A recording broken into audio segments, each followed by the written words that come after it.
All right, we should be live for what episode is this? 178, I think. I'm really trying to Okay. remember, but it's like a running gag at this point that I just desperately try to remember what number we're on, but it's Mm. fine. Anyway, if you're watching live, SGDQ starts in 2 days. Yay! If you're watching on YouTube, it just ended. Hopefully it went well. It's an interesting time to do this, but that's the joy of going to an event for a week. Gotta Mm. gotta make them in advance. Well, anyway, um, guest, hello. Hi. Hello. Hi. My hi. Good start. um, awesome. Well, my name is ANARCHY, and yeah, I run a bunch of. I like to say I run a bunch of FPS games, but mostly games of the Wolfenstein franchise. Um, I run most of them. There's like one I'm missing that I don't have leaderboard times for. But I run mostly Wolfenstein games, a couple other FPS games, and then I also like to say that I run just really the stupidest games imaginable. I also run Uno, like the card game, backyard sports games, backyard baseball, and a lot of other really fun stuff. But yeah, that's me as a speedrunner. I'm also GDQ staff, and I have a hotfix show called Hidden Heroes that I do every other Tuesday. But other than that, also coming up on 10 years in the speedrunning community. So Hmm. um, yeah. Me too, kinda. If you count a year and change from now. So Mm, yeah, long time. Looking back, yeah, absolutely. yeah, it's crazy, but yeah, very interesting lineup of video games. Mm, So definitely get into that. But well, if you're coming up on 10 years, then what was that starting point? yeah. Um, when I first got into speedrunning, when I was pretty young. I kind of had unfettered access to the internet. My parents kind of just let me do whatever. So I'm Gen Z, so I watched a lot of YouTube growing up. Mm-hmm. So when I was a kid, I used to kind of just I watched a bunch of like retro game YouTube videos. I really enjoyed. I think the YouTube channel was Son of a Glitch. I used to watch him a Oh lot, a my lot of like God, yeah. glitch videos. Yeah, I used to love Son of a Glitch's videos, and I used to watch those all the time. I've played And a lot of Smash times, against him once. that's Little awesome. fun fact. There's a Yeah, clip that that's exists really awesome. somewhere, but yeah. I'm sure you're probably gonna bring it up, but he did little speedrun videos too. Yeah, exactly. So I used to watch the glitch videos a lot, and then I saw the speedrun videos as well. And then YouTube autoplay would used to after I would watch those sometimes before I could like change the videos fast enough, I would start bringing up old GDQ like VODs.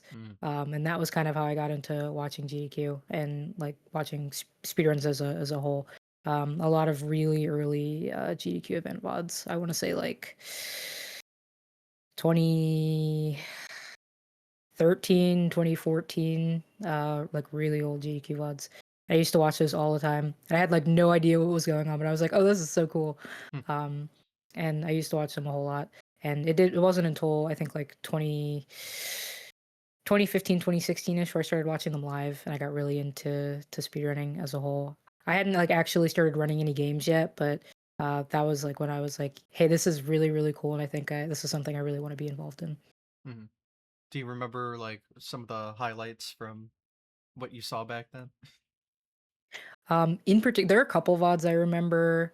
Um, I remember there's one, I forget the runner, but there's an Ocarina of Time run. I think it's a 100% run from, I want to say A 2014. I don't remember, but it had some stuff that went on during it that kind of blew up after that. So that's what I Hmm. remember a lot. I remember Trihex running Yoshi's Island, of course. Big John also Mm-hmm. doing like Super Mario Bros. All Stars, Yeah. stuff like that. I used to watch like a lot of like retro game runs, which I enjoy watching. Not so much doing myself now, but Well, I'm like all old for Super the Mario Bros. retro, Stuff. especially the Yeah, retro Marios. Based yeah, in my absolutely. opinion. So yeah, it's a good era. Yeah. I never really got to experience that area of GDQ in any Mm. aspect, but I think 2014 was when they first hit a million, so that was when they Yeah, really yeah, yeah. that was like the beginning of GDQ as we know it. It's weird Mhm. saying that given that was only like a third of the way through their history compared to where Yeah. they are today, but it grew Yeah, yeah, so yeah. fast. But yeah, it's a very cool time. Like I've always said it. There's something very interesting about watching any era of GDQ. Like there's something Mhm. unique about each event and the runs they did. Like the basic just run versus like more today with the modernized doing more unique stuff. Like there's always something interesting no matter when you decide to watch it, and then like seeing the quality over time. Yeah. It's Yeah, just I fun. think yeah, I think it's like really cool also to see like what kinds of like speedruns were popular in like what years. Like you Yeah. can see like earlier events are like obviously it's a lot of retro games versus like newer events now where it's a lot of like modern games. And of course like a lot of new speedruns that are really like out of the box and just like types of like really different kinds of runs and like even like content in general that are at the event. So it's really cool to see um all the like differences across the years. Yeah. And also just having the snapshots of where like popular speedruns were at that time period as That well. too. Like we're bringing up OOT. That 100% run is completely different nowadays because that was Yeah. definitely before like SRM or whatever. So Yeah, yeah, yeah, uh, it's just a fun time capsule. So yeah, I'm yeah, glad most of that's pretty well archived, and you can go back and watch any era of GDQ and find something interesting there. So yeah, yep. Well, anyway, when did that lead to you actually starting? Because it sounded like you watched for a few years before actually trying it yeah. yourself. Um, Technically, I didn't do my first like submitted leaderboard runs until 2020, which is I think when a lot of people did. Yeah. But before then, I in 2017-ish, before I got like super into doing speedruns myself, I was really into esports games. So I played a lot of Call of Duty. And I experimented doing a couple different Call of Duty campaign runs. Um, I ran, I did one run of Call of Duty Advanced Warfare, which is Ooh, funny because that's like my dream speed run now to do. It's really? pretty long compared to some of the other ones. Yeah, Interesting. um, I run a lot of games, but that's like the one game where I'm like this would be like kind of I don't want to say magnum opus, but like it's a game that I really look forward to running. It's Um, funny because we all had our Call of Duty arcs, right? So yeah, that was the game I happened to be best at multiplayer wise was Advanced Warfare. I don't know why. Only game I ever prestiged in multiplayer. But I don't know. Yeah, so I have a personal interest in that game specifically just because I don't know. Mm, There was something about it that was just fun. yeah, I guess I I like the love Advanced more Warfare. unrealistic Call of Duties, Yeah. but yeah, it's a good game. It's like it's funny to see, especially back then, a lot of people used to argue about like the more spacey like Call of Duties Mhm. versus like the more boots on the ground one. But I loved Advanced Warfare and I love the one after that, Black Ops 3. Yeah. That game, I between the two of them, I probably got well over 1,000 hours. Oh yeah. I absolutely loved both of them. Black Um, Ops 3 Zombies but content. yeah, Perfection. Oh my absolutely. god. Yeah. Yeah. Oh my goodness. Yeah. Um, so those are still ones I look back on now. I'm like, I would maybe love to get into those doing either zombies high round or like regular campaign runs. But I did Advanced Warfare. I did one run of that. Didn't go very well, but I did do that. And then I did one run of I think Call of Duty Ghosts for no reason also Mm, a long time ago. I remember timing it. It wasn't very good either, but I did those, and I was much more into doing playing those competitively than I was like running them. So I played those for a long time, and then it wasn't until 2020, of course, when the pandemic happened, that I was like, and I started watching the online. I think it was online SGDQ that year. Where I was like, hey, I can. This is like if there's any time to get like into actually running games myself, this is the time. Um, so that was when I started. My first real speed game that I count is Wolfenstein 3D, and I ran that one. The episodes for that are very short, so I ran that. It's really funny because I was in my last year of high school, and I during my online classes, I would get bored, so I would just do Wolf 3D ILs during class mm. online. Um, when I got bored. So I ran a lot of that game, and it's kind of the rest is history from there. Yeah. So pandemic. So SGQ 2020 was like kind of the inspiration to do it. Yeah, Right.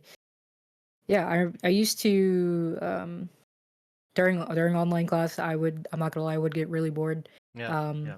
it was my last year, and a lot of the classes that I had were all music related, which is kind of hard to do when you're online. So I'd get Yeah. really bored. And I used to open up speedrun.com all the time. And when I would open it, it was SGDQ 2020 was on the front page. So I was just sitting there watching it during class, Hmm. and I was kind of like I said, I was like, if there's any time to get into it, now would be the time. So Yeah. Yeah. Even just before the pandemic, when I was at university, I would always have mm. like some speed run up in class with my phone hidden somewhere. And one time I even just like played Mario 3 on an emulator just during class in the back of the classroom. But yeah, I have a personal connection to SGDQ 2020 since that was the first time I got into the event. So No, sick. Yeah, yeah, really, obviously, pandemic sucked, taking yeah. away in-person GDQs because I had already been Mm. going. I had been to 3 in-persons by then, but it was still cool to be able to actually be part of it, even though Yeah, it was not ready for online runs. Like the runners didn't have yeah. webcams or anything, and the like my internet, especially at the time, was so scuffed. Ugh. mm. But no, no, it still takes me back. So it was a fun event, and it did well. So Yeah. happy for that. All of their online events did pretty well somehow, but plus, I guess everyone was kind of just at home, so they had more Yeah, viewers. yeah. But they made it work, so I'm glad. Now, obviously, it's helped blossom it into the more post-lockdown era. Mm. But yeah, so Wolfenstein 3D is like the original game, right? Yeah, this is the first, um I like to describe it as, Doom before Doom. Yeah, yeah, It was the game that it made before Doom, where, it's like Doom, but just, like, a little bit worse.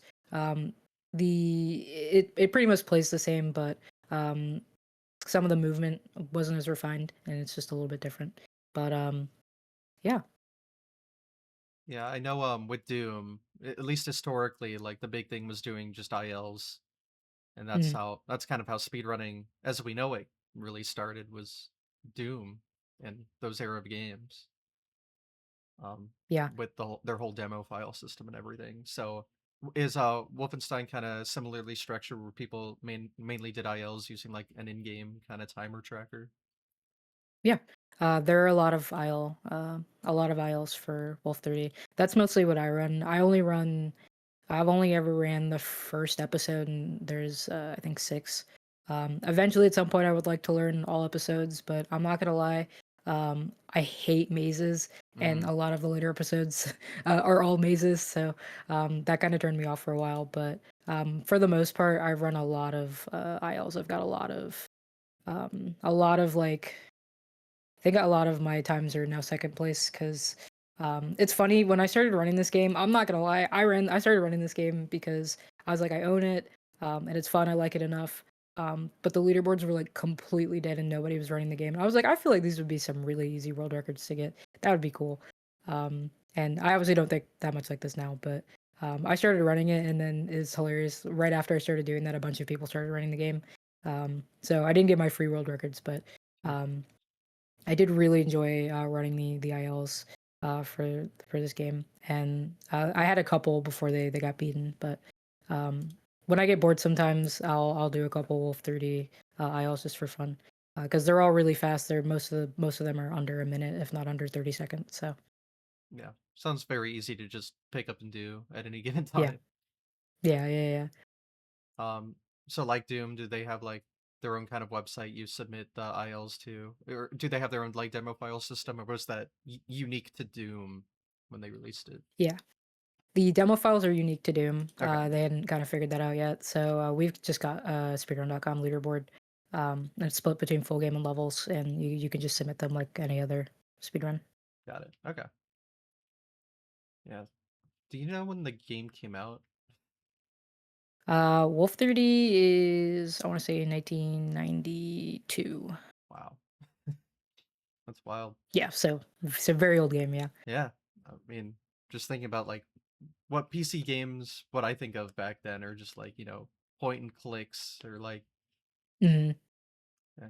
But that was like the first like they call that like boomer shooter genre now or something. Yeah, yeah, yeah, yeah. That was like the first one, I think, pretty much.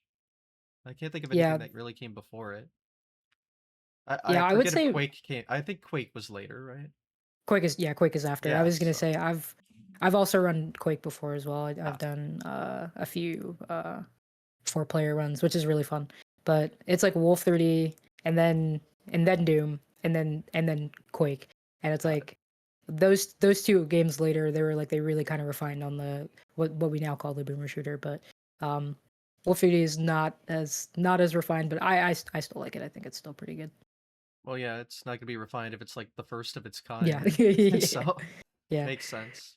But I mean, it's cool. I mean, that is a very important game to just the history of video games because of that reason. Mm, So yeah, I've definitely seen gameplay of it before. I've never played it, but yeah.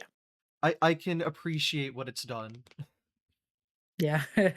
I mean, that game indirectly is like a huge reason why speedrunning is what it is today, since it led to Doom, which really started. That's like the game people tie to the like the birth of speedrunning. So Yeah, I think Doom is definitely up there with like Super Metroid and like a few other ones yeah. where it's like that having those in-game timers and especially the demo files. hmm And then obviously Quake done quick became Yeah. games done quick much later, but Mm. so it's all connected to those boomer shooters. But you specifically like mainly focused on the Wolfenstein series because I know they like revitalized it later on, and that's what you've Yeah. more worked on. Yeah, for the most part, for the first like few years of my like speedrunning career, all I ran was Wolfenstein games. I ran Wolf 3D and then the very first all black event at GDQ happened in what year was it? Either I want to say 2022 or 2023. One of those years. The first unapologetically black and fast happened at GDQ, and they opened up submissions. And I was like, it would be really cool if I could learn something to run at this event, to actually be on GDQ after having watched it for so long. And I learned Wolfenstein: The New Order, which was the 2014 revival of the series after Wolfenstein 2009 kind of killed it. hmm Um, so I learned that game, and then they kept doing events. They do 2 a year, so they did that one, and then there was Juneteenth, and then they would do those two. And then every time there was a new event, I would just learn a new Wolfenstein game to submit. So after the New Order, I learned Wolf 2, the New Colossus, and then I learned Wolfenstein Youngblood. Um, or no, then I learned Wolfenstein the Old Blood, and then I learned Youngblood. So I learned all four of the modern ones before I started doing branching out and doing some other new random stuff. Um, but absolutely, I love running all of the Wolf games. They're some of my favorite games ever. But I would learn those. I'd learn all different categories.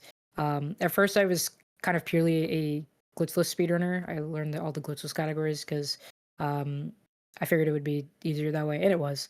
It's kind of just like playing the game at faster and finding other small ways to optimize the game without breaking it completely. Because I was under the impression myself that um, it would be harder than it actually was to learn a lot of the glitches and tech for like any percent runs. But since then, I've learned pretty much all the categories for all the newer mainline Wolf games, and I love them. They're great. They're great games. Yeah, I didn't realize they released so many games. Yeah. There's speaking of, I've done a speedrun of all of the modern games. So there's four and another one. There's the four mainline ones, and then there's also a VR title as well. That one I also run. Mhm. And I have done, I think I forget what year it was for a really, really longathon, but I did do a run where it was all 4 of the games back Oh to my back, god. minus the VR one. It was long, but it is really, really fun. I think it's like 6.5 hours, but um, I like doing them so much that it doesn't even it kind of flies by. Hmm. So, what about that franchise appeals to you? Is it like the gameplay? Um, Yeah, I would say it's like a combination of the gameplay and also like the story.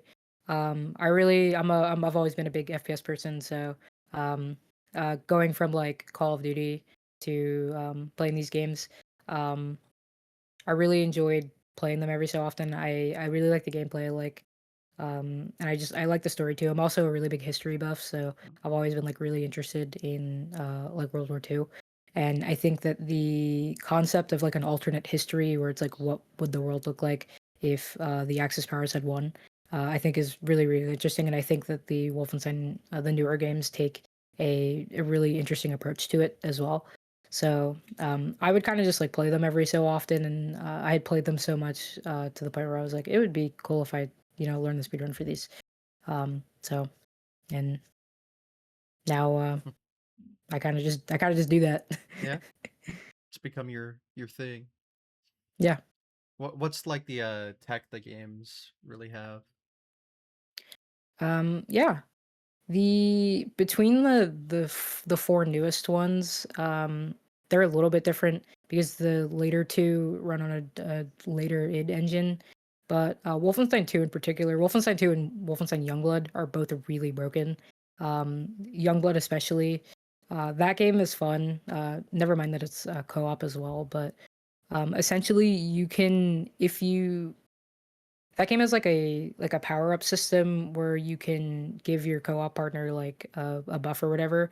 And if you do that and switch weapons at the same time while you're going over a ledge, you can just super jump and fly up in the air, which is really cool. So you use that a lot in that game.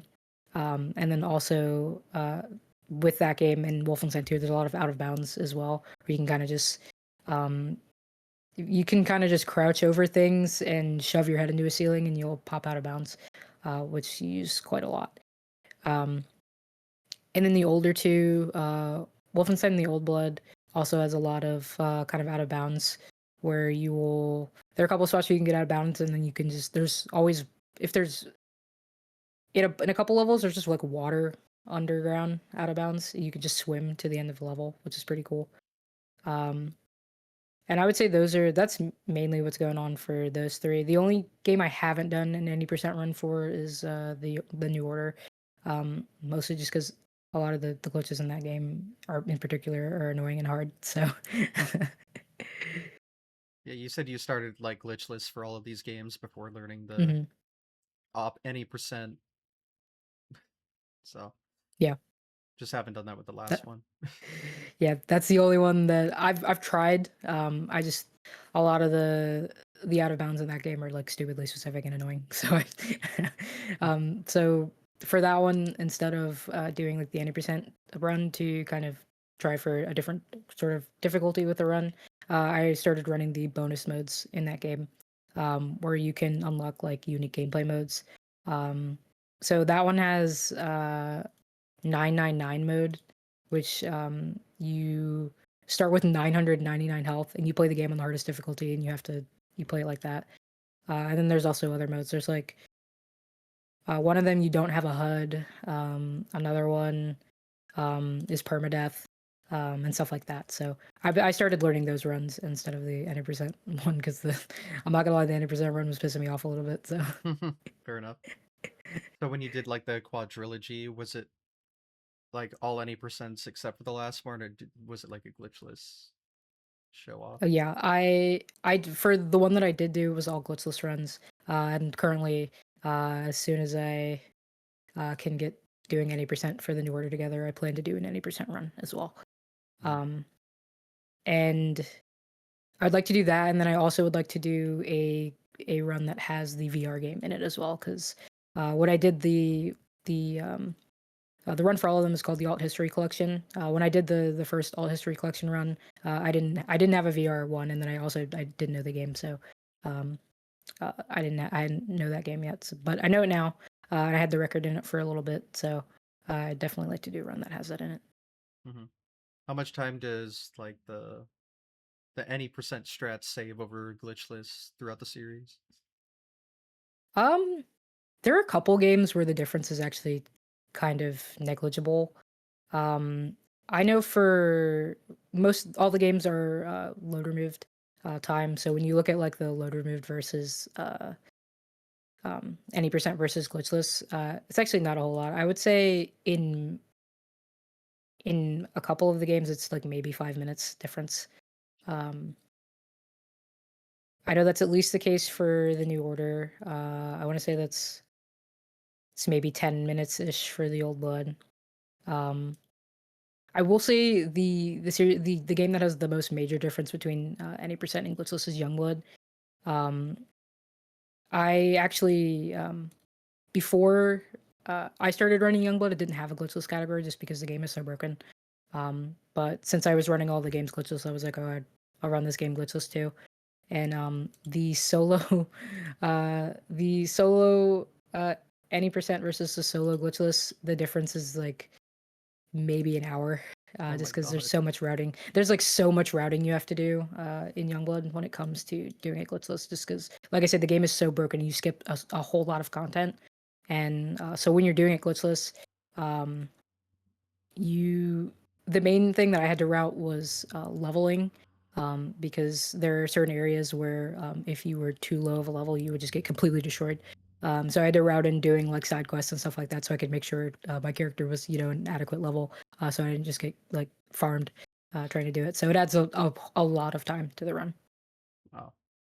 So each of them, despite some being on the same engine, are pretty unique in their own ways. Yeah, absolutely. Hmm. Well, that's fun. I'm glad that keeps things interesting because I know there are Hmm. some games out there where if you do like a trilogy, all games kind of play kind of samey. Yeah, But yeah, yeah. nope, you need more skill sets to actually perform that whole thing. Yeah. It's It's cool because they're, like, very similar, but also very different as well, Hmm. and, depending on the game, like, the glitches that you use will be a little bit different, the mechanics are a little bit different, especially between the first 2 and the second 2, the gunplay is also a lot different, so, it feels a little bit different, so it's like having to optimize for these 2 games versus having to optimize, my gunplay for the other 2 games. So it's a lot to think about, which is pretty cool. Hmm. And then speedrunning a VR game, how exactly does that work? Yeah, Wolf Cyberpilot, that's my first VR run. It it's pretty cool, I'm not gonna lie. I don't it doesn't have a whole lot of tech, like, it has a little bit of tech where you, like, will do things while you're moving, you have to it's basically optimizing movement and, But your movement is real movement. yeah, yeah. You're it's optimizing like real movement, so like positioning yourself like in like optimizing your like real life positioning so you're in a spot where you can do things at a specific time or like knowing um also like a lot of it is like knowing weirdly like knowing like enemy cycles for a couple different things. So you can know when to move and when not to move. Um, in particular, I get really lucky with that game because it has like stick movement. Like you obviously like where you're looking, it'll control that, but like having to not actually having to move as much has been a blessing for me because I'm not someone who gets motion sick. But the first time I played Wolf Cyber I was like Loki getting really motion sick because there's sections where you play as a drone and that is a lot of moving really fast and it that didn't feel very good, Yeah. but it's really fun and I really enjoy it like a lot more than I thought I would. And I'm actually getting to run this game as a bonus game for Flame Fatales 2026 Oh yeah, in a that couple months. schedule So like came out yesterday, right? yeah, so I'm very excited to be running that. I get to do that in at the GDQ studio, so this could be really cool. Oh, that's cool. Yeah, I know they've been doing a lot more VR. I know they've done Alex a couple times. Hmm. Beat Saber, obviously, though that's more of a showcase rather than a speed run. But Hmm. um, yeah, I've always find it just very interesting because it's a much different gameplay Yeah, than anything else in speedrunning. yeah. once you have to incorporate literal physical movement. I'm just like, Yeah, what? yeah. You, you low-key have to be like you have to be kind of like athletic to be able to do that. I'm not gonna lie, because I remember the first time I ran Cyberpilot for an event, and I had two people on commentary because I was like, usually I'm pretty good at like carrying commentary for the Wolf games because I know a lot about them. I've been running them for a long time, so usually it's like okay. But that game, I was like, I'm definitely gonna need some commentary because I don't know if I'm gonna be able to. I don't know if I'm athletic enough to be able to, commentate and do this at the same time. Granted, it turned out okay. I'm a little more athletic than I thought I was now, so um, it ended up being fine. But it definitely is. It's like it's a little bit of a workout. Yeah, I can imagine.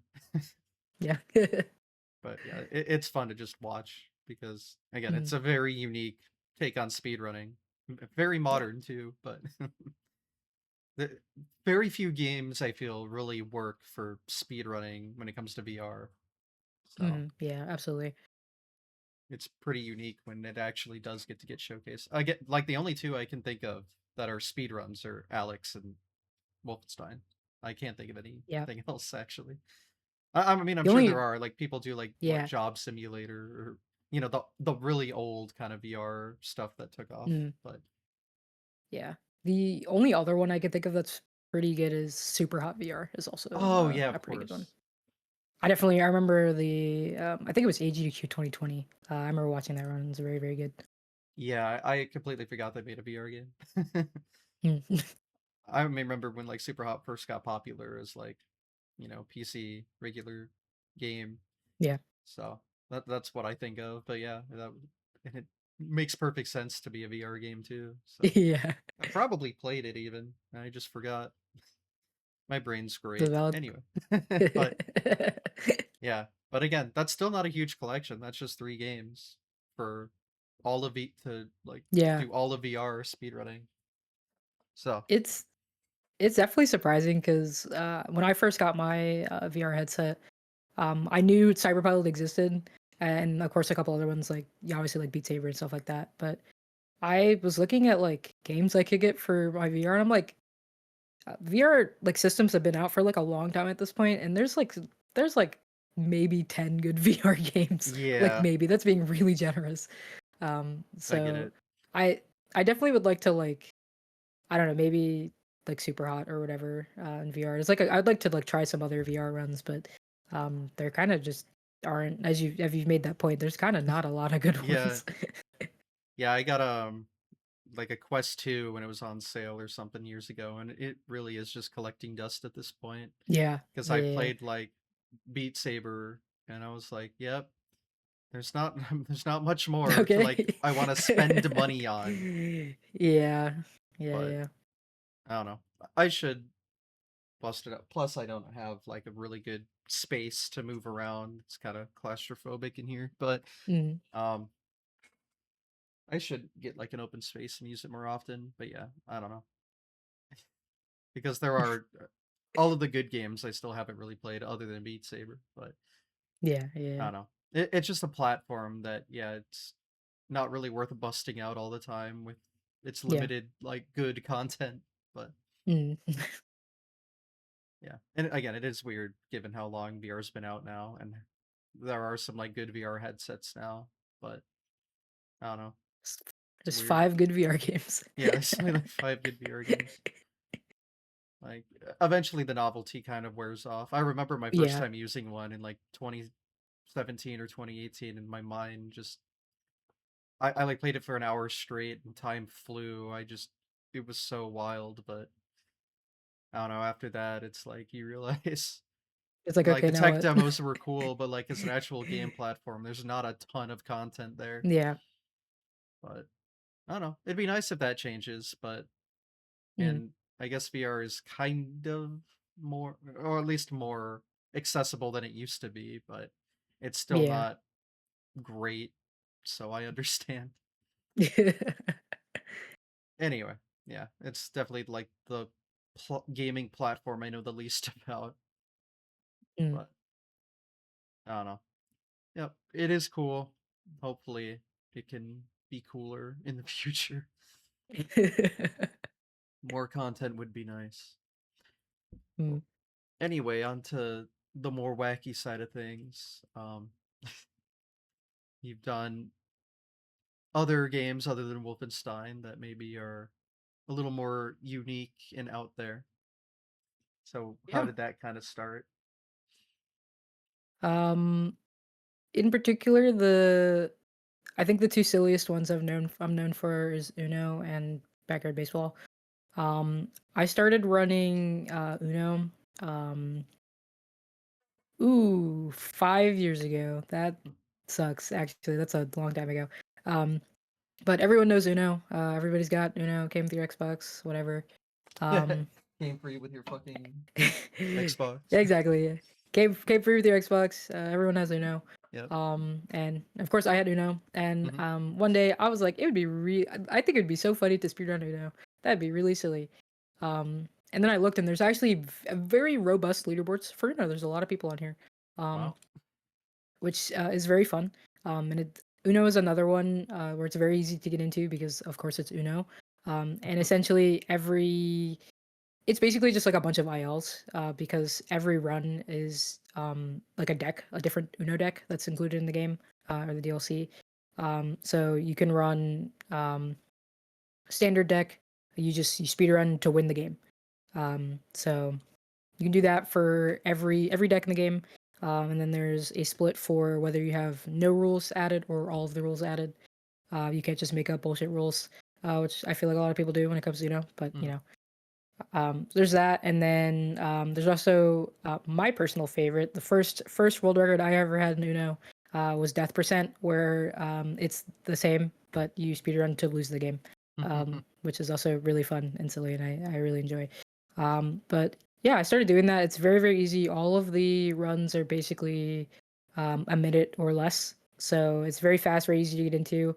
Um, when I kind of had the itch to do like speedruns, but I didn't want to commit to something for a long time because Wolf games are great, but I wouldn't say that they're long, but a couple of them are a little bit on the longer side. They're a commitment. So they're a time commitment. Mhm. So when it came to Uno, I could just say I'm gonna for 30 minutes. I'm just gonna do Uno runs and reset every minute, and I get the same scratching the itch of my brain. But for you get a lot more runs in a lot less time, and it scratches the same itch. Uno is very fun. I really enjoy it. Um, I think of all the records I've got the most like Uno records. I've got, let me count, one, two, three, four. I've got I think four now, and then a couple like second place or third place or fourth place times. But I've done a lot of inner runs. I also was the first person to run. This category kind of is the little cheeseburger now because they are still updating the Ubisoft Uno for some reason.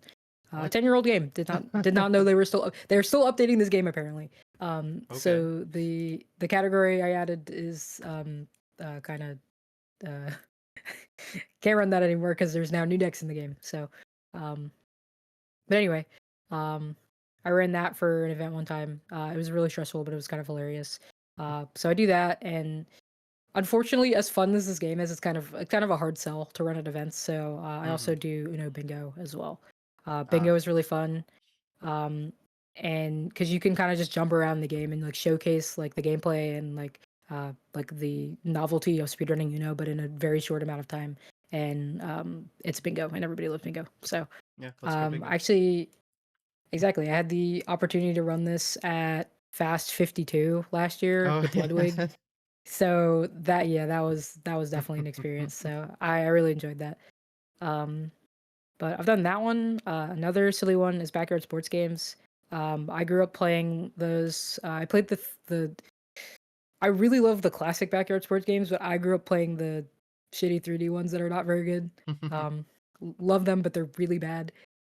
Especially if you look at them now, it's like this is not a real video game. But I run a lot of the classic backyard sports games. So baseball. I had the opportunity to do that at was that SGQ 2025, so a year ago. Um, and that was an experience of all time. Hmm. And Had to carry on even Peanut now, Butter's legacy. I understand. yeah, exactly. It's big shoes to fill. Um,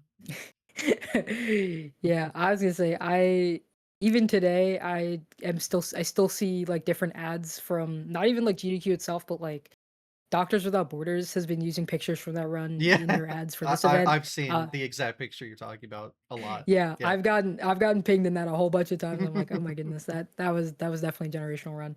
But baseball, football, backyard football is fun. Backyard soccer, um, and backyard basketball, and also hockey. So I've done all of those. I don't have I have a whole lot of I don't really submit leaderboard times for those games. I kind of just do them because they're fun. But I've done those. I've done those also at a couple events. And then it's also a bunch of just random stuff. So I am I'm one of two people who runs Snoopy and the Great Mystery Club, which Mm, is a newer Snoopy game came out in October last year. So I started routing and writing a guide for that and stuff. And I'm the moderator for those boards. It's very cute. It's freaking Snoopy. I love Snoopy. So I run that game occasionally. Snoopy for a And Commodore then 64 win then. I'm not gonna lie. I was talking to M Sushi and I was like, dude, I'm gonna beat your ass one of these days. Um, All right, all right. so I'm here for it. So he better watch himself. Um, so I, I want to run that game. I'm not gonna lie though, it is kind of hard. I tried. Is it? It's pretty hard. So yeah, Would never have it's like a guessed. hard game. As much as I like the novelty of like old games, especially like Commodore, like in like ZX Spectrum games. Um, they're cool, but oh my god, they're hard. Mhm. There's also the original Wolfenstein game, Castle Wolfenstein or whatever, is on, I think the old like Apple computers from Oh. back then. There's one like that. It's like it's not an FPS game. It's like a weird, like you have to like you have to escape from Castle Wolfenstein, but it's like a weird, like you have to navigate rooms. It's a weird game, but it's also really hard. And same with Snoopy. Snoopy C64 is cool as a novelty, but that game is hard. So I do have to give him Sushi his flowers, but I'm coming for that first place one That's of these good. days. Yeah, But I mean, I've watched it and I can see why it's hard. Like, yeah, it yeah. feels like the game, was designed to be easy, but then I don't It's know. not. No, It's not like, hard. did they mean for the speed up to be like that? I Because what I can only imagine that like maybe because I mean it's a Commodore game. There's not a whole lot else you can really do with it, but I know, but I don't it know. it overflows at a certain point and then becomes the Yeah, I slowest don't thing know. ever. I Yeah, don't yeah. know. It So I don't just know. it's so weird, but Yeah, I don't it know. is really funny. So there's those, and then the only other silly games I can say I do are Overwatch and Fortnite. So, I'm so sorry. um, yeah. Funnily enough, like I said, I was big into esports before I really kind of immersed myself in speedrunning. And I worked professionally in Overwatch esports for a while. Oh wow. And at some point, I thought it would be fun to do the well, first off, I was doing the meme for Overwatch speedruns. Is there's actually a lot of like categories for that game, but you can speedrun the tutorial, which is really hilarious. And I had the opportunity to do.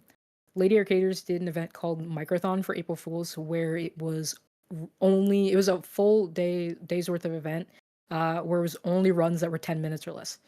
Um, Finally, an which event for is me. yeah. So, like thinking about it, that's like kind of insane because there's a lot that goes into running an event, especially online.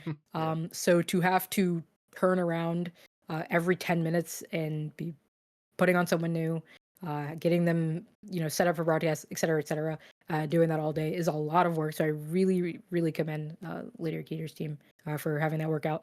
But I got to run the Overwatch tutorial for that because it's like 3 minutes, 4 minutes. So that was really fun. But I also ran the PVE missions for that game, the Overwatch 2 ones. If anyone even knows or cares about those.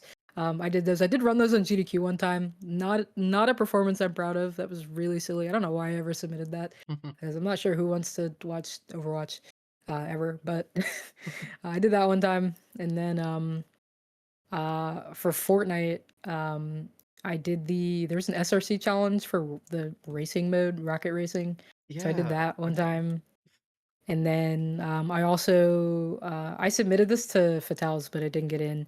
Was doing a Fortnite festival showcase, an expert Mm, showcase. I actually really enjoy playing that. I'm not gonna lie, like I do, I play Fortnite, I know it's Fortnite, but it is kind of fun. But I actually really enjoy Fortnite festival.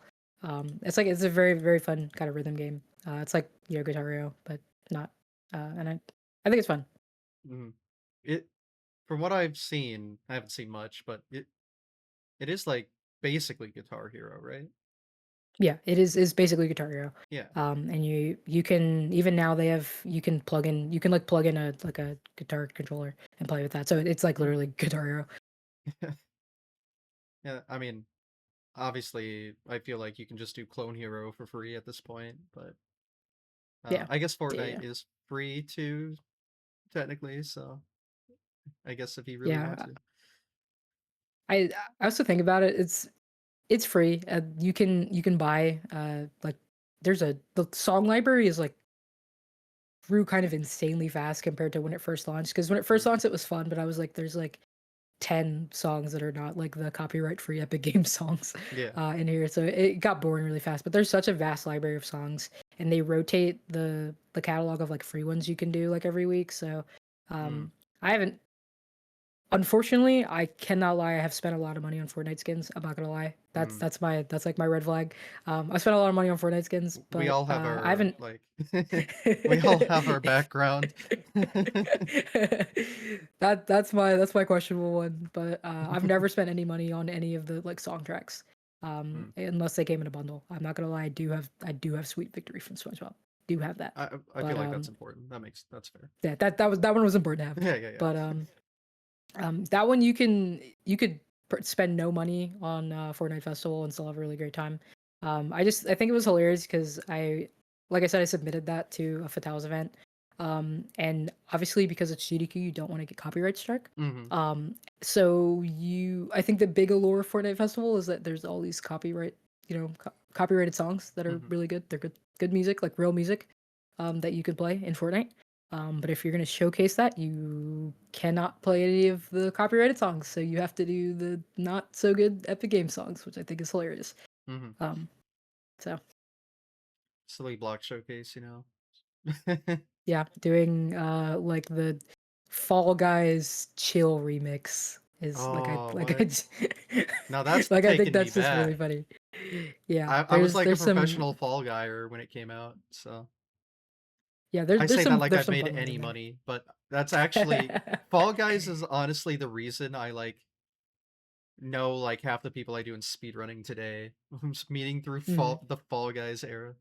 It's kind of funny. Yeah, that's valid. Yeah. It was a fun game. Oh yeah. Like it's still the game I have the most time on Steam, like 350 hours or something. Something fun, but Mm, good times. So anyway, yeah, I played Fortnite like once years like when it first came out and then got bored immediately. So I'm not as familiar with the modern era, but I know mm, because you brought up the rocket racing because yeah, I remember the SRC challenge for that. I know that was developed by the people that made Rocket League, of which I also played a lot of years ago. mm. I love Rocket League, but I've never played because, you know, I'm not a Fortnite person. Yeah. I'm not too Yeah, interested personally, but yeah, so I've never really even looked at all the other like Roblox like content they have now because now it's just like a yeah. fucking game It platform. is. Yeah, it is. Yeah, there's a lot of random like user made content on there like Roblox, but Hmm. Rocket Racing is cool because like you said, it's like the Rocket League devs had a hand in that. Or Hmm. it's like Rocket League basically, but you're Yeah. racing instead of playing car soccer. And it's kind of the same with Fortnite Festival as well because Epic Games owns Harmonix, Hmm. who used to make uh what is it? Either Rock Band or Guitar, one of them. They used to make one of whatever big game. Actually, gonna Google it because I don't want to sound stupid. Um, yeah, they made the Rock Band games, Yeah. and then Epic Games bought them. So that is why it feels so much like a decent decent rhythm game because the Rock Band people made it. Mhm. Um, but there also is a lot of um, I'm not gonna lie, sometimes I do get bored on there and do. I'm not above a Fortnite tycoon when I need XP to finish a battle pass. I'm not gonna lie, I've done that a couple times. Mm. Um, I've done, I think it's Treehouse Tycoon, and then there's also there's Five Nights at Freddy's in there too. There's Oh like everything you could think of on there. god. But I've also done that too. Like getting bored, like playing ironically. Um, Yeah. it's it's like so stupid, but it's pretty fun. Just hearing that, even Treehouse Tycoon takes me back to because I played Roblox in like 2009. I don't Mhm. know. I remember a friend got me into it when I was like literally a child, so I was the target Yeah, demographic. Well before whatever hellscape it is today. yeah, yeah, But yeah. I do have a memory of a Treehouse Tycoon. So, you Mhm. know, you awoke like a 20-year-old memory. Well, not maybe not 20 years, but 15 to 20 years Yeah, memory. yeah, yeah, I remember. yeah. Yeah, it's Fortnite these days is when you're not playing like the core game modes is very, very Robloxian in nature. Yeah. Um, I don't know. It's just weird what that franchise became. I don't know. Seeing it from the sidelines because I never really had a huge interest in it, but Mm. plus they have what, like 1,000 collabs at the I don't know what's going on. Yeah, there's a lot happening, but Anyway, yeah, I know. Obviously, even like the Roblox specific stuff are like really popular on SRC, like specific games. yeah, yeah, yeah, So yeah, I guess Fortnite's pretty much in the same vein now. Just like yeah. random games on the platform or popular speedruns and have their own dedicated leaderboards on the site. But I can't. I like you said, there's a lot of like Roblox specific runs on SRC. It's like kind of insane how popular it is. mhm. But I don't know if I've seen the same for Fortnite, but I imagine at some point it could end up like that, Well, I which mean, it did get scares its me. own like official tournament thing, like you were talking about. So I Yeah, mean, yeah, yeah. I did do that. Yeah, at least it's got that going for it. Yeah, I guess I'm not sure, yeah, but when it's a Fortnite game and it's on that site, I assume like the name Fortnite isn't associated with it. Like Rocket Racing would just yeah, be called Rocket Racing, right? So you probably wouldn't even know if it yeah. was a Fortnite game or not unless you clicked on it. Mm. So yeah, I don't know. I guess I don't know exactly how popular it is, but just given how Robloxian it is and Yeah, the state of yeah, Roblox on SRC, I'd assume it'd be similar. yeah. But I don't know nothing about either in the modern era, so I couldn't tell you. I'm just spitballing. Mm, But yep, that does attend to the silliness, I guess. So it all fits under this fun yeah. umbrella. But anyway, to go back on some of the other games you mentioned already, when you talk about speedrunning Uno, Mm. how how does that work? I'm trying to wrap my head Yeah, around it because it'd just be like RNG if you win against CPUs or not, right? Is that just all it is? basically, yeah. Okay. The whole thing is RNG. There are a couple like little things that will make it faster, but it's actually like kind of cool the like random tech that exists for Uno because you would think there's like no way there's any way to make it any faster. But in particular, it is kind of just RNG what the CPU characters have. Hmm. Um, but in particular, if you want to be fast, um, you want the player to the right of you to be the dealer, so that way you'll play first. That's one. And then in particular, when it comes to what cards you have, you want to have all number cards. You want to have as little like action cards as possible. So, especially in Uno 2016, every action card, so like a reverse, a draw card, etc., will play an animation, and you'll have to do whatever it is it does. that will waste time, obviously. But if you just place down a number card, like a regular card, it'll automatically go to the next player. So that will save you a lot of time. Um, and there's like I think someone wrote up a pretty like robust guide into getting into it where it explains all this. Hmm. Um, but there is like actual there's pretty good tech for it. And then I think the only other thing is just like if you're doing ILs is just knowing all of those things and then knowing the time you're trying to beat. And if it's not gonna work out, then you just reset and it saves you time also if you're doing a bunch of IO runs at a time. Um, so like it's like you do actually like, kind of have to think about it, but you also cannot think about it if you don't want to either. Like it's a very versatile run. Hmm. And you brought up like decks. What does that mean to someone unfamiliar? Yeah. Essentially there are different like decks of Uno cards that you can play with. So there's like the standard like regular Uno, but then there's also um like how you might have I don't have the I think I would get up and show you, but I don't know where the card pack is. I have like I also collect like in real life like Uno decks that Mhm. are different ones. So I've got like a Mario Kart one and Oh instead of yeah. like it being like regular, it's got like Mario characters on it and stuff. I've got a Zelda deck as well, and I've also got Jumbo Uno Mm. where the cards are just gigantic. So it's like that, but like online. So there's because it's Ubisoft, there's like different Ubisoft property ones. So there's a Rabbids deck, there's Rayman, Just Dance. There's a 50th anniversary deck. There's an Assassin's Creed one. There's a couple other ones that I think are like real decks. So there's a Flip where, and then also these ones, all these different decks, all of them will have different like kind of mechanics or like cards. So there's a lot of information. I'm sorry, No. but there's in particular in these games there are theme cards. So on different decks you'll have different theme cards, and these theme cards will do like random stuff. Mm. So like for example, in the Rabbids deck, there's a theme card where it's a bomb.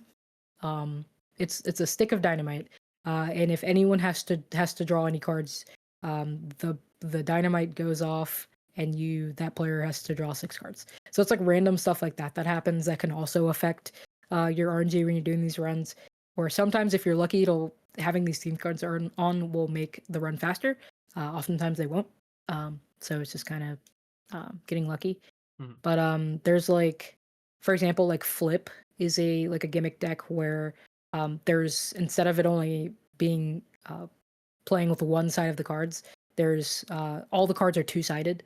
You'll have like a regular deck on the front side, and then on the flip side, it'll be different colors and different numbers and different. Some of the cards, like how you'll have draw 2 and draw 4 on the regular side. On the flip side, it'll be draw 1 and draw 5. Um, and every so often, the deck will flip over, and you have to play on the other side, Mm. which is cool. But it adds a lot of like kind of variety to because especially if you're doing because the runs are so short, it can get kind of monotonous if you're playing a lot at one time. So being able to go around and play on different decks where there's different stuff that does different things is very fun. Okay. Because when I first heard it, I assumed like it was just like skins. It's like why do they have different Yeah, leaderboards then? But no, there are yeah, yeah, literal gameplay mechanical differences for all of yeah. them. Yes, Okay, that's actually kind of fun. Gives it more replay value. yeah, yeah, So that's cool because yeah, when I think of Uno, just the standard yeah. stuff. But I guess with a video game, you can kind of get a little more wacky with it. Yeah, All right, and then the backyard sports games are just win the game. yeah. Yeah. Um, there's like actual tech when it comes to those. My GDQ run of backyard baseball is not a great example of it because I look like the worst person who's ever played that video game. But there is like actual tech to it. For example, there's like in backyard baseball, there's uh, what's called timeout canceling, where if you repeatedly between when you're not pitching or hitting the ball, if you time out the game and then untime out, it'll cancel like the animations and stuff, and you can do whatever it is faster. And then also for all of the games, there's like optimal team compositions. Like for good kids you'll want on your team that will make things easier. Pablo, Um, Pablo, Pablo. Sorry. exactly, exactly. So, like for like exactly. So for like baseball and like other sports, you'll want Pablo on your team, or you'll want other specific kids, because they're good, Yeah. and will be faster. Especially football, that matters a lot because football is a lot of running back and forth. You want to pick kids who have stats who can just run. So you want Mhm. like Pete Wheeler and like uh Football 99 has some young pros in it, so you want like Jerry Rice or like Randall Cunningham um for that. For example. So like there is like stuff that there's like actual speed tech. The few times I've shown them off, I have just they go very well, but you know it happens. Yeah. Well, I feel like again, there's a lot of RNG as well when you have to deal with like a Yeah. computer Mhm. opponent. So Exactly, yeah. it is what it is. Yeah. Um. All right. Is that like all the? Have we talked about all the games you've run by now? Um I think so. Or actually, I lied. Okay. Besides those and the Wolf games, there is one other FPS game I run. It's not a good video game. It's called Call of Juarez. Um, and it's a video game that exists. Okay. Essentially, it's like a um. Me personally, I'm a big like cowboy person. I love like cowboys. And I love like Red Dead Redemption. Um, and I just played that RDR2 this is year for the first time. yeah. Both of those games are really good, but they're long, especially Yeah. RDR2. Oh That's God. it's a long game. Yeah. Actually, that there's a run for Red Dead Redemption 2 that will be on backup that I'm doing commentary for at SGQ for Yeah. chapter 2. I know it's the opener to Frost Fatales this year. Yeah. Yeah, exactly. Love Lazo. It's a fun run. There's a lot of like really cool tech, but like if you wanted to do like the whole game, that's like I don't it's like 12 hours. So, Yeah. and Like I oh don't know my about God. you, but I don't want to do that. So, I was like, what other like games that are like that can I learn? Um, in particular, one I was interested in was Red Dead Revolver, which is like Yeah. the earlier like kind of predecessor to the Red Dead games, but um, is not a game that's on PC. And I was like, I don't really want to run a game on controller right now. So instead, I had a game in my Steam library that's called Call of Juarez, and it's like a 2006 first person um, Western shooter. But instead, it's like half of the game is like stealth platforming, which makes no sense if you're playing like a Western FPS game. Mm-hmm. Um, and then the other half is like the part you would expect. It's like gunslinging and stuff like that. It's like an hour and a half. I'm not very good at it, so my time is like an hour and 50. But it is a game of all time, and I run it occasionally. Okay. Working on getting my time down, but it's just fun to think about because it's it's not very good. Well, there's a lot of games out there that aren't very good, so I Yeah. guess you got to have them somewhere. And sometimes they make good speed runs. Yeah, I was gonna say there are a lot of people who run games that are absolutely terrible, but they have really good speed runs, Mm-hmm. or you can make them entertaining, which is also Oh yeah. fun. I mean, there's a reason awful and silly blocks are staples and have been Exactly. Yeah, forever. exactly. Yeah. Those are sometimes the highlights of the event, are just Yeah, dumb for sure. bullshit. So I'm always a fan. All right, Yeah. so if that's your full speedrunning catalog, I'd like to dive more in detail into your history with live events. I know we've Yeah. brushed on things here and there, but to start from the beginning, what was your first like live event, whether it was online or in Yeah. person? Yeah. Um my first event that I did was unapologetically fast. I think it was 2023. I think that is the correct year. Um I ran it that was the first kind of the newer generation of like side groups that are at GDQ. Hmm. That was like kind of the first one for the all black group at GDQ. So I ran in that. I was the opener for that event. And then, like I said, I kept learning Wolfenstein games so I could submit to the other ones. So there's Unapologetically Black and Fast, and then there was Juneteenth. And so it was those two for a couple years. And then last year it was the first charity event for the Black group. So Back to Black. And I got to run for that. But for a while when I was just submitting to those, I opened like 4 events, Jeez. just doing Wolf. Yeah, so I got to do this for a while. It was really fun, but I've done those for a while. I ran at it's been a while. I've done a couple no glitches allowed events. I think I did one of those early on.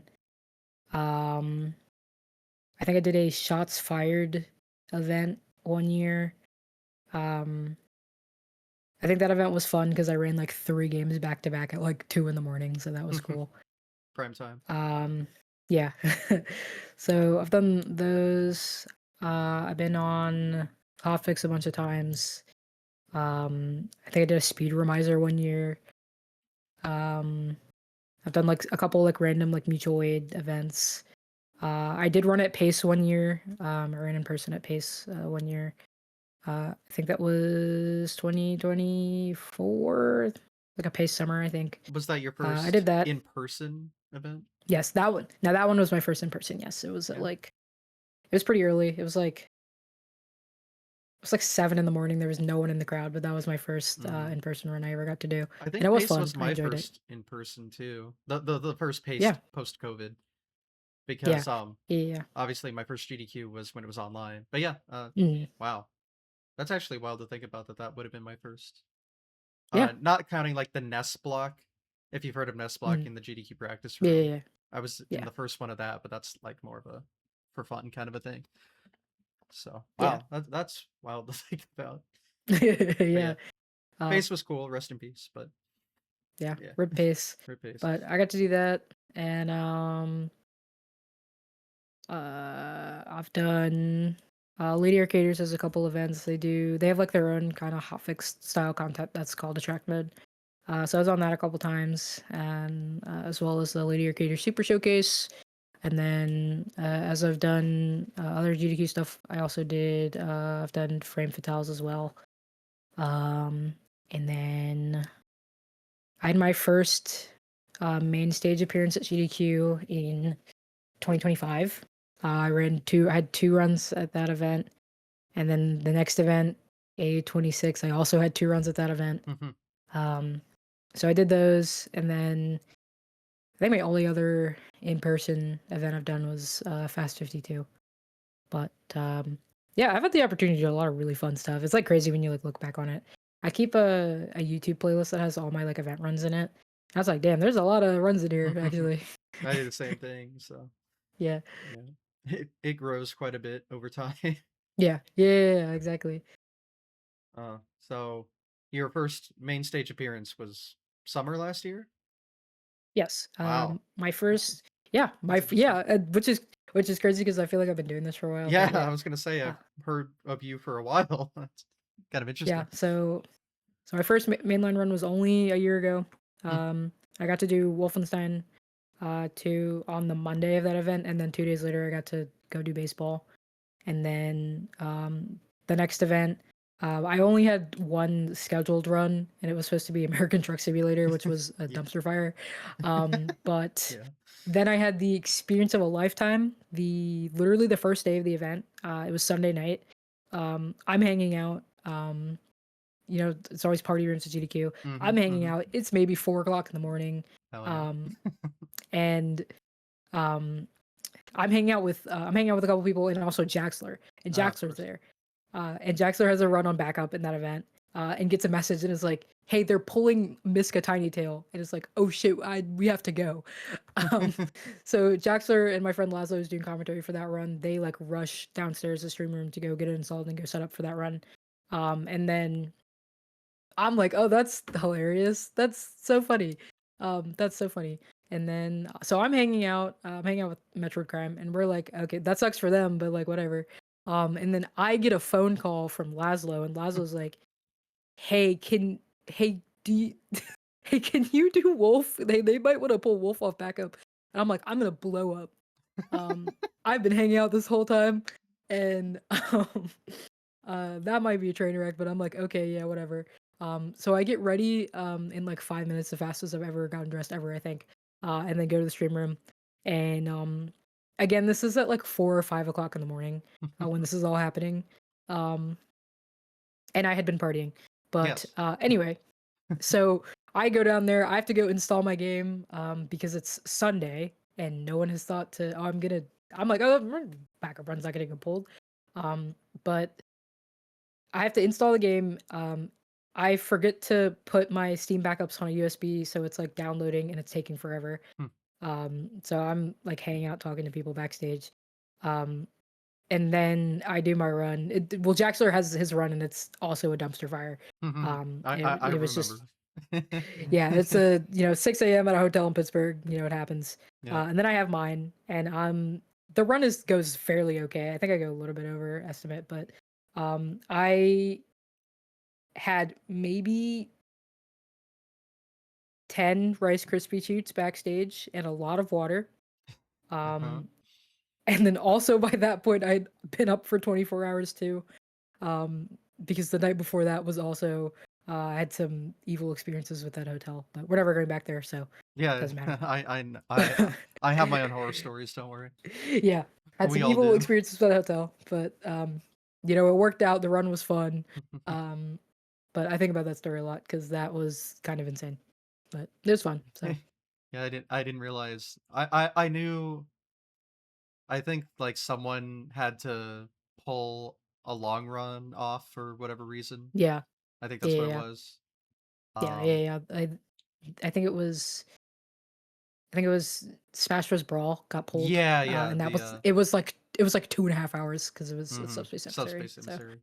Yeah, yeah, that was a shame because I know the circumstances behind it, but yeah, yeah, that the scramble that early to get backup runs ready is I just remember the mess that came of yeah, that. and it sure was.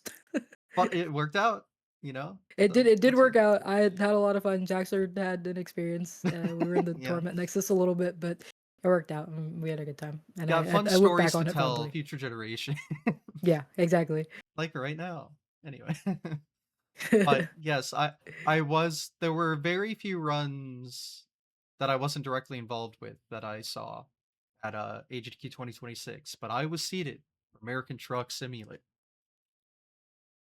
Yeah, that was also an experience. That Yeah. was also an experience of all time.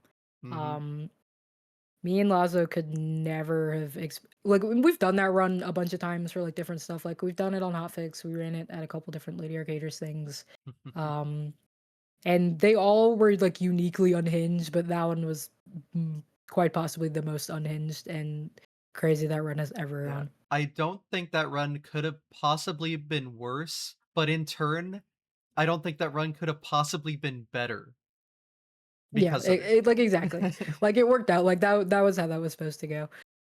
It just was. That It was was an a fun absolute experience. blast in the crowd Yeah, to watch.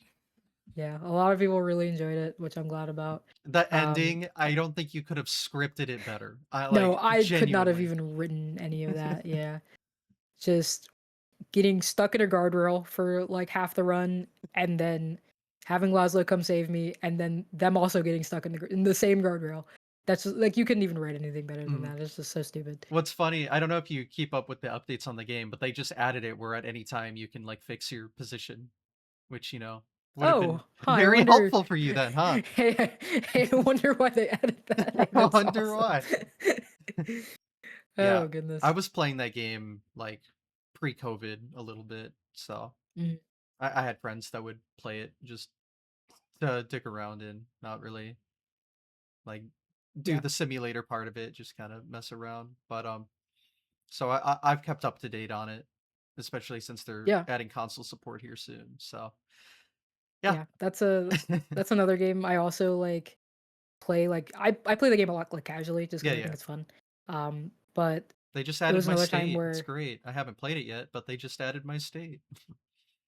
I was kind of not that I I'm glad that it got in and we had that experience. But I was thinking about if it took a little bit longer to get in, I would have loved to do like an SGDQ to AGDQ like location like Oh race kind my of like that. I god, thought that would that's such a good r- idea.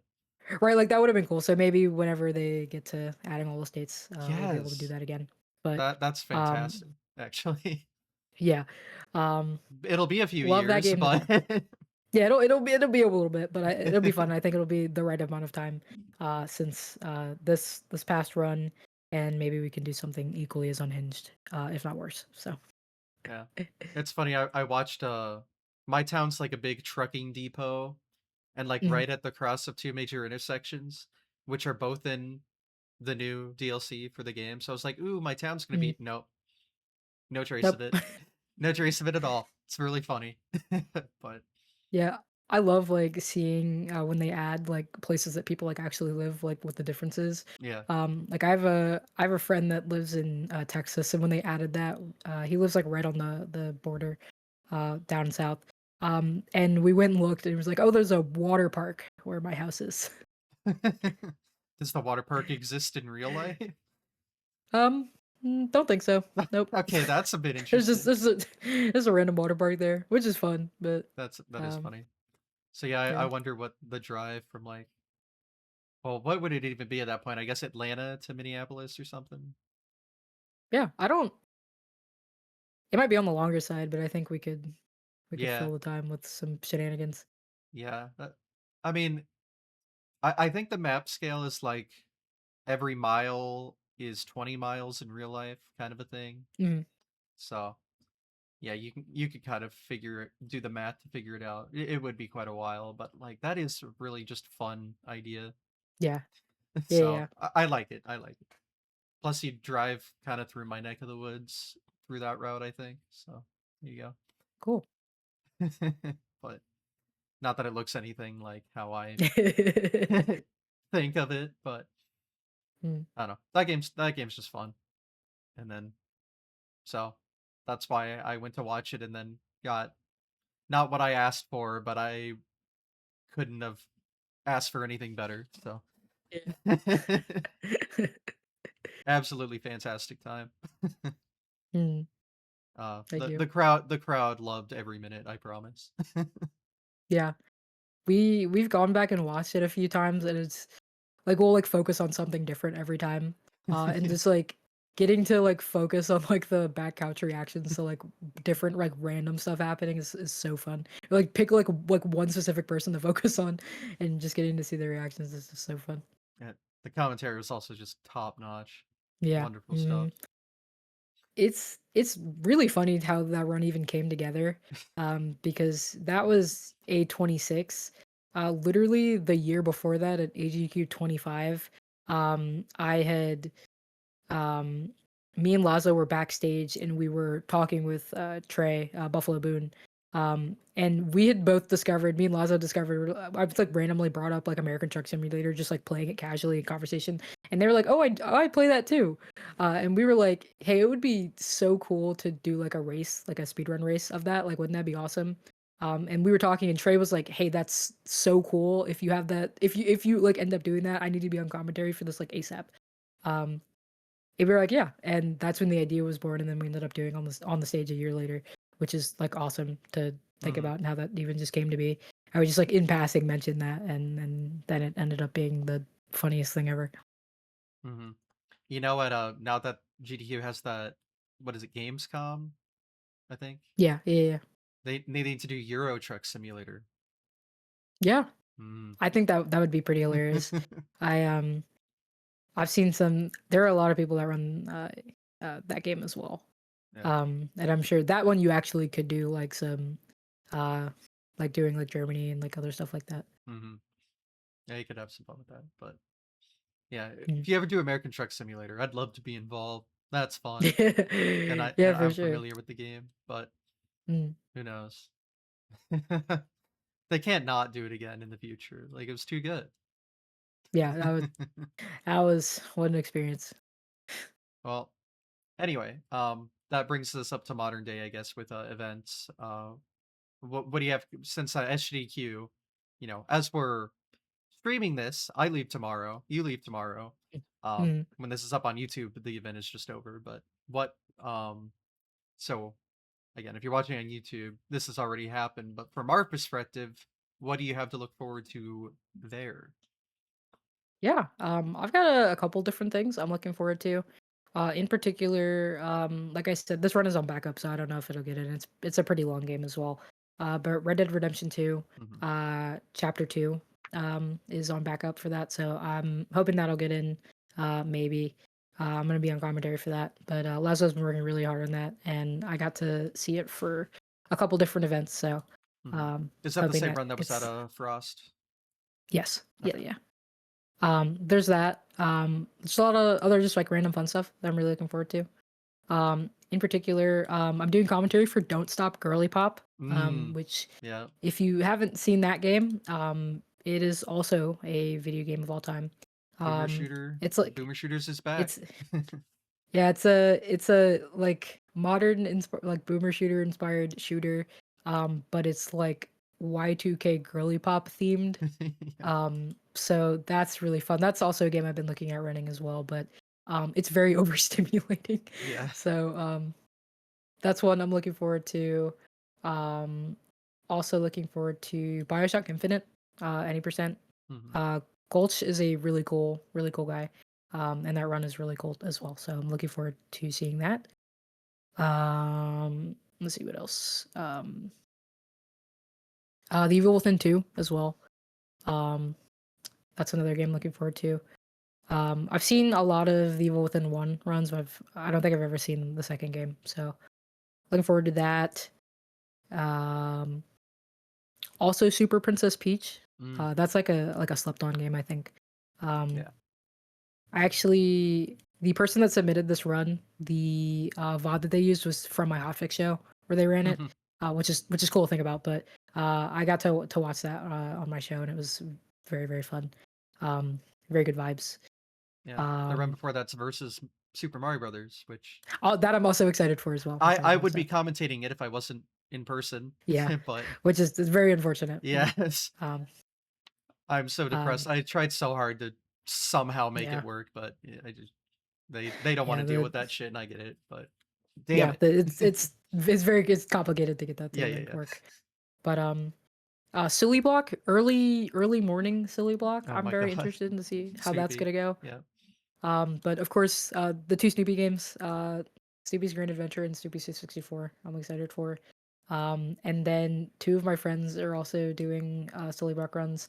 Metroid Crime is doing American Idol low percent. Oh yeah, I Um, heard about that. which Low if you've never seen percent. that, Yes. it's low percent. Yes. So to explain that, if nobody knows what I'm talking about, low percent. Essentially, what you have to do is you have to like press buttons to sing the song. Hmm. Um, and it sounds really not great because it's on a Game Boy Advance. Hmm. And low percent is doing like the bare minimum to like pass, without um, like kind of trying. So I like you do the bare minimum and you pass, so it sounds terrible, but like it still works out. And it's gonna be really funny. And then right after that is drywall eating simulator, Yeah. which I don't think I need to explain. So Yep. um, there's that, and then um, I would say that I'm looking forward to Claire Obscure, Expedition 33. I know that was just in last event. Hmm. I was trying so hard to finish that game before I left, but that did not work out. So Mm. that's the finale run, but I'm sure it's gonna be great. Yep. Um, I think some other rapid fire ones. Maps PI for Hire. That's another game I'm looking at Yeah. running. Boomer Shooter. Um, It's back. another Boom yeah. The Ed, Ed and Eddie, Scooby Hmm. Doo, and SpongeBob, the like Sunday morning cartoons. Yeah. Those are really really great. And then um,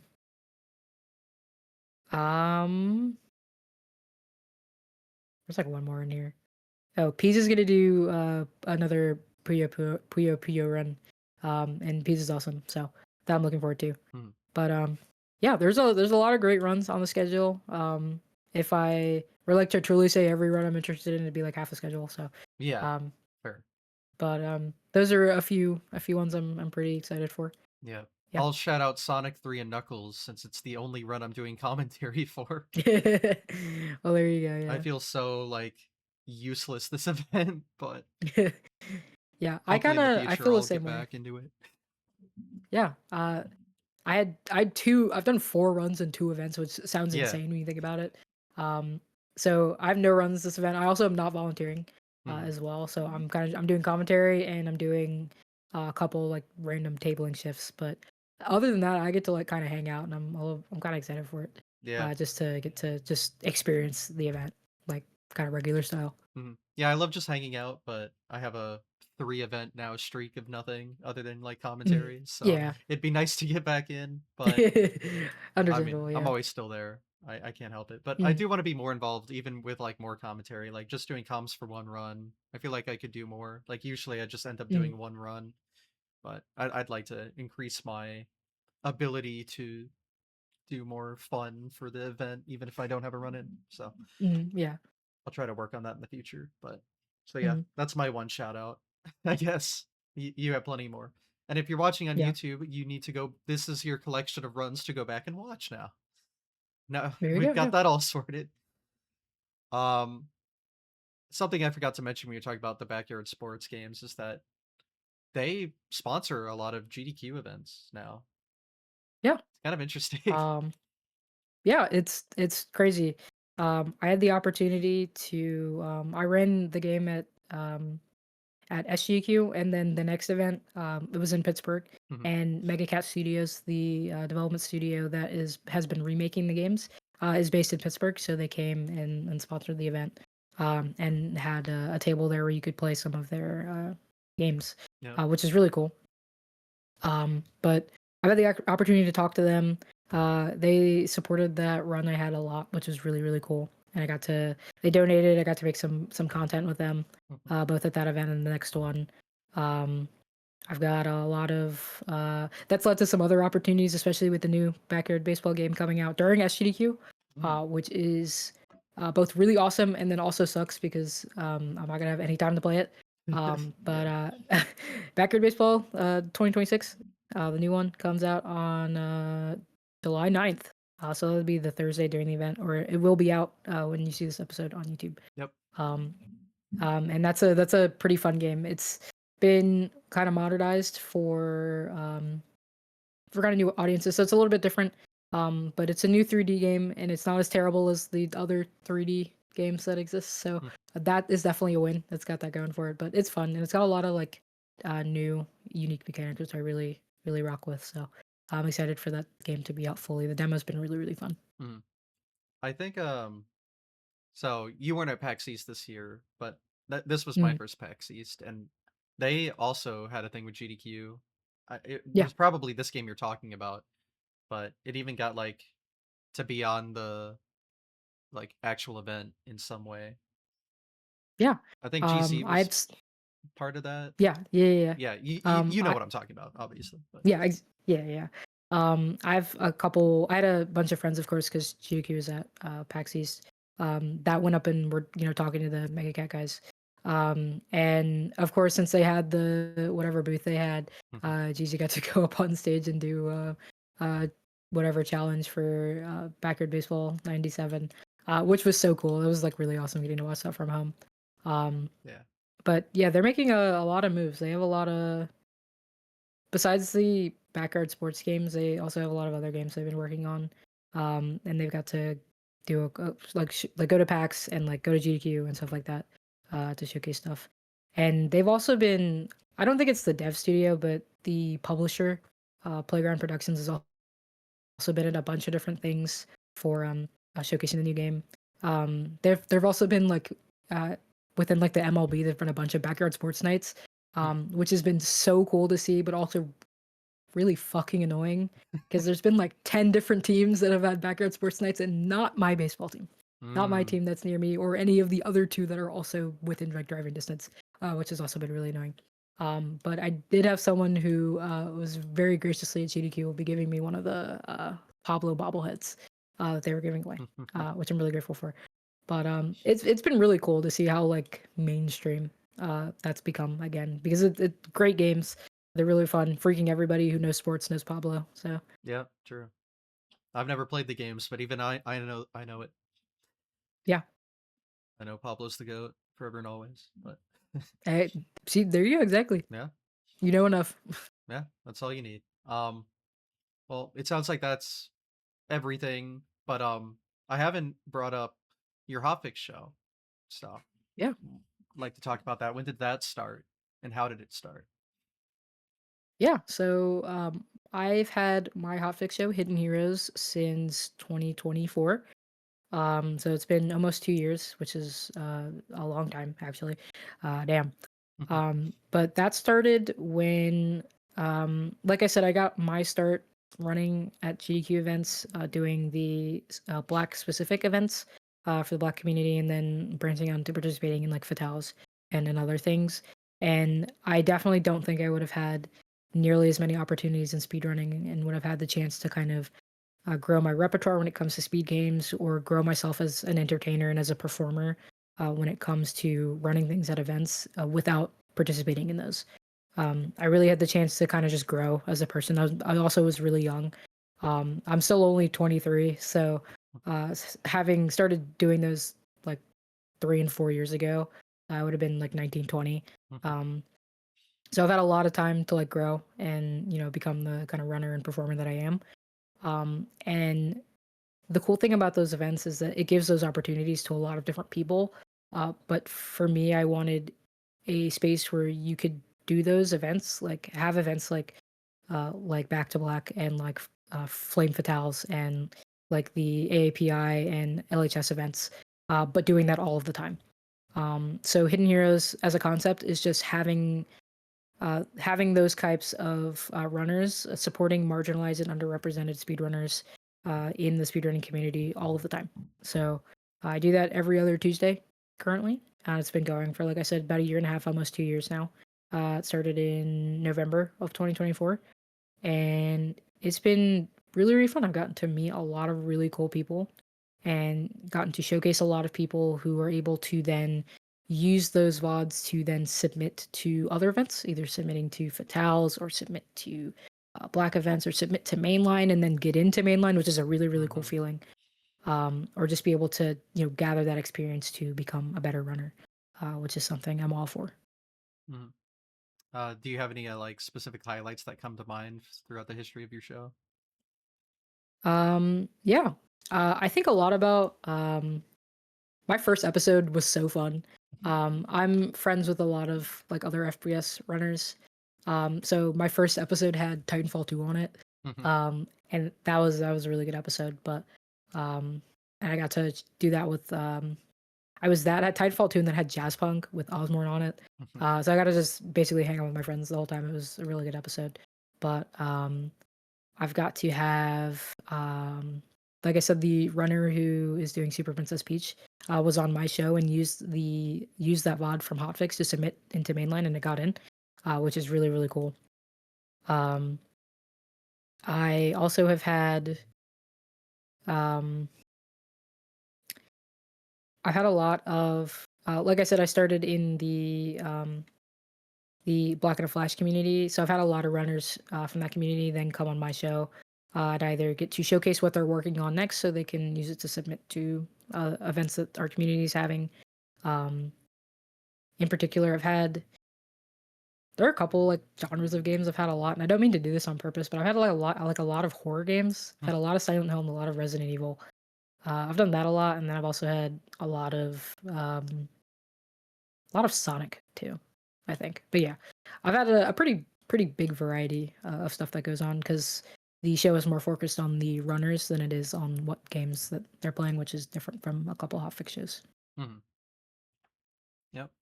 And then still going on today, right? Yeah, they're still running the show, still going, year and a half strong, and it's a show that I kind of hope to have for a long time because it's something that will, like when you have other shows, having a theme can get kind of old, especially if it's just a specific genre of game. It's like you can only have the same like kind of games on so many times. Mm-hmm. But when it comes to a show that's focused on showcasing people, there are infinite amounts of runners and people you can have on. Um, So it's really fun getting to do that. And I hope I get to do that for a long time and get to showcase people who really deserve to be showcased. Mhm. Yeah, I love all the hotfix content and all the different shows they have. They all have their Mhm. unique reason for existing. So Yeah. just free extra content. Yeah, Love to see it. Hotfix is really awesome. I love being a showrunner. And there are a lot of other showrunners who are also really passionate about their shows, and it's really cool to be around all the time. Yeah. Um, I've talked to most of and them here at this point, and yeah, I get yeah, I definitely see the passion in everyone who's involved. So it's nice to see. yeah. But uh, I mean, is that a have we covered everything about you? I missed Um, anything? no, I think so. I think we've hit all the really big points. I think talked about Wolfenstein, talked about the show, talked about random bullshit games I do, and I love doing those. So I think we're pretty good. Yeah. All right. Well, I guess we'll wrap things up then. Well, let's talk about future plans. Do you have any like speed games on the backlog or any interesting stuff cooking up otherwise? Um, I don't have anything cooking currently, but I do have a lot of games that I would like to learn pretty soon. I used to call myself like I mostly run games in the Wolfenstein franchise, but I used to call myself an FPS runner. But I think the random bullshit games I run kind of outnumber the FPS games now. So I'd like to start running some more FPS games. As I said before, my like magnum opus speedrun is Call of Duty Advanced Warfare. So I'd like to learn that at some point, but I also have a couple other first person games I want to do. I want to do Indiana Jones and the Great Circle. Um, Don't Stop Girly Pop is another one I'm kind of interested in. The other Call of Juarez games, or in particular Call of Juarez Gunslinger, that one is an actual good video game. Hmm. So that's another one. And then a couple other ones I was interested in were the Fear games as well. Oh Um, yeah. but I'm kind of looking forward towards returning to my roots, learning some more FPS games. Mouse PFR, I think I said that before, is another one that I'm Mhm. interested in doing as well. But those I'm looking at, and yeah, maybe a couple other Call of Duties. I did start learning Call of Duty 4 at some point, but that's Huh. also a hard speedrun. So Yeah. I was like, I don't know about that actually. Um, and then also at some point, I've done a Wolfenstein Alt History Collection, which is the 4 new games. I plan to do that again at some point, including the VR title, and then doing like an 90% version. Um, and then at some point, I think Blood Thunder has also got plans to do this, but I would like to do a full series Wolfenstein run at some point, or Mm. run every game in the Wolfenstein series. So all the newer ones, Return to Castle Wolfenstein, which is a really popular, I think that's the most popular Wolfenstein speedrun by far. And then the shitty Wolfenstein '09 as well, Mhm. which I ran, but is bad. Even all the way back to Wolf 3D. So I still got a couple I need to learn, like completely learn and then get good at, but that's uh that's another that one will probably take a long time to do, but that's Mm. another one I eventually would like to do. That's another like magnum opus type thing. Mhm. So plenty of content to Yeah. do in the future. Yeah, yeah, yeah.